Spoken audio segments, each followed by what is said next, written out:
Hi, folks. This is Mark by Mark A. Foster, Ph.D., for the Institute for Dialectical Meta-Realism. Let's get rolling. If you watched my last podcast, a bit facetious, obviously, where I sang that song about Humpty Dumpty, let me clue you in as to the purpose of it and then give you some more background behind it.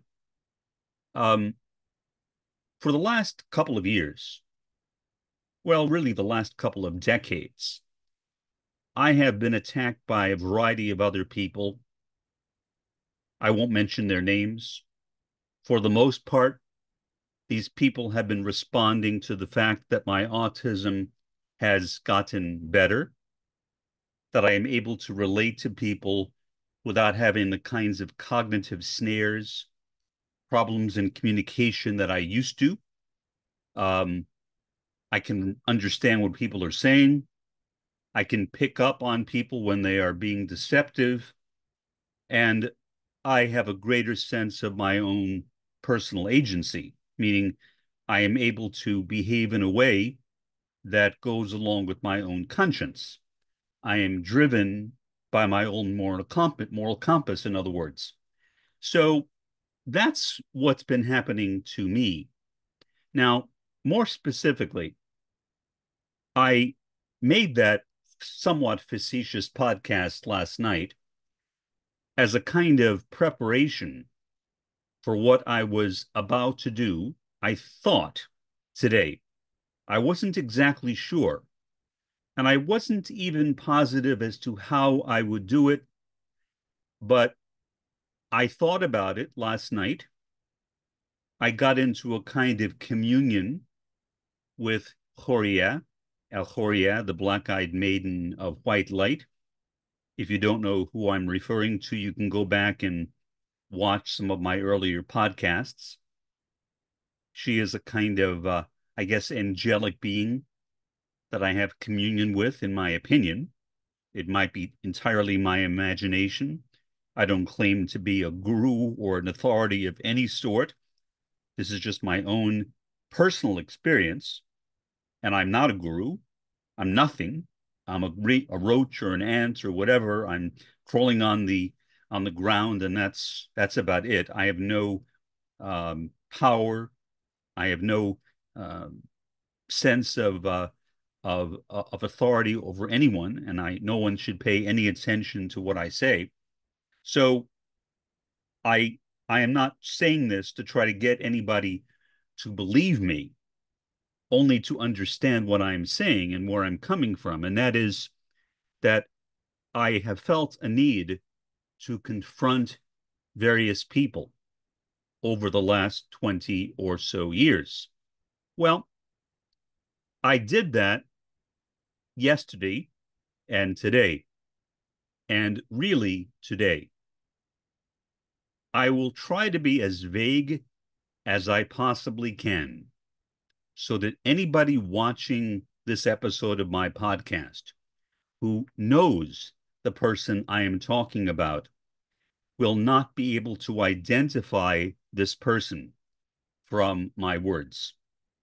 I am not trying to harm this person at all. I have nothing against this person.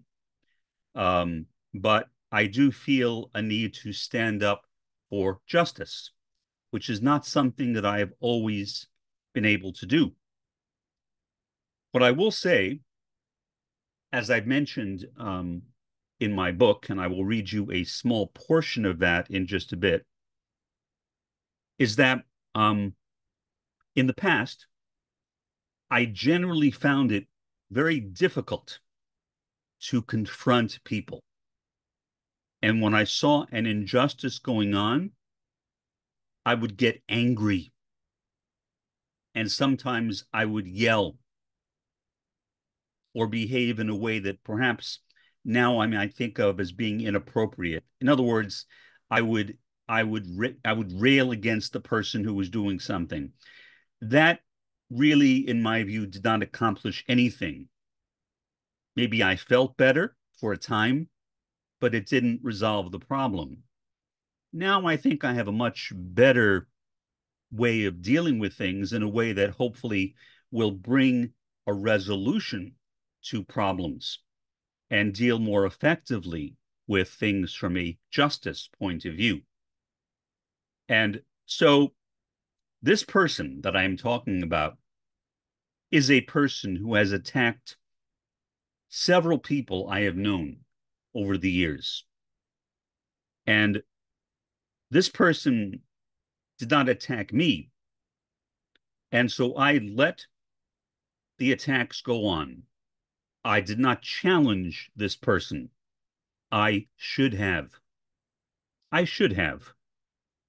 That was a mistake on my part. And so at this point, let me go ahead and read for you um,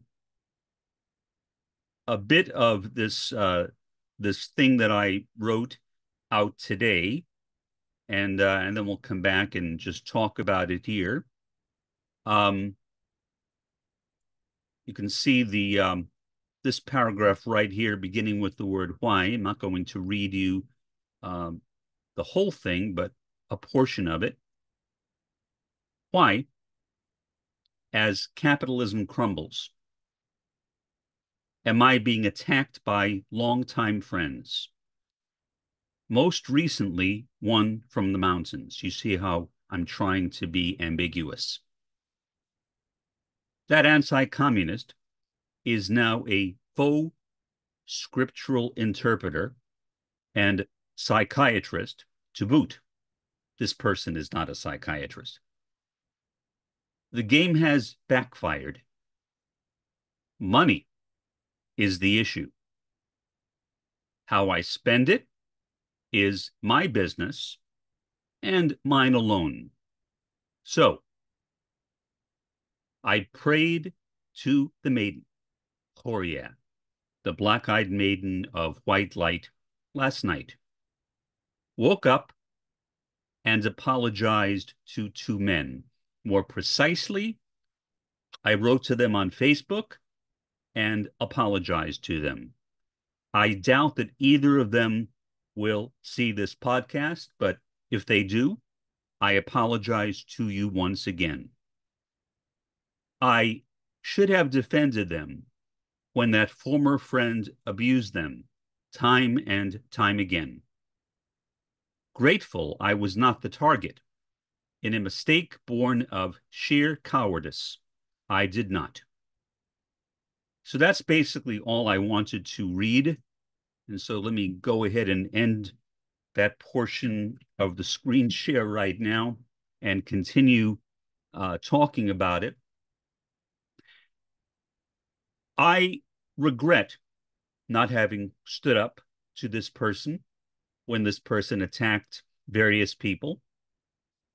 The two people that were most obvious to me were the two people I apologized to today, but there were others. Most of them I have no contact with right now. If I ever do have contact with them again, I will apologize to them too. I don't know where most of them are right now, to be honest. But I felt as though I had a duty to do that, an ethical duty. I did not feel right about keeping silent after having thought about the issue last night, having reflected last night, having prayed, as I said, to Horia, to the maiden. And then I woke up today and throughout the day developed a strong conviction that I needed to do that.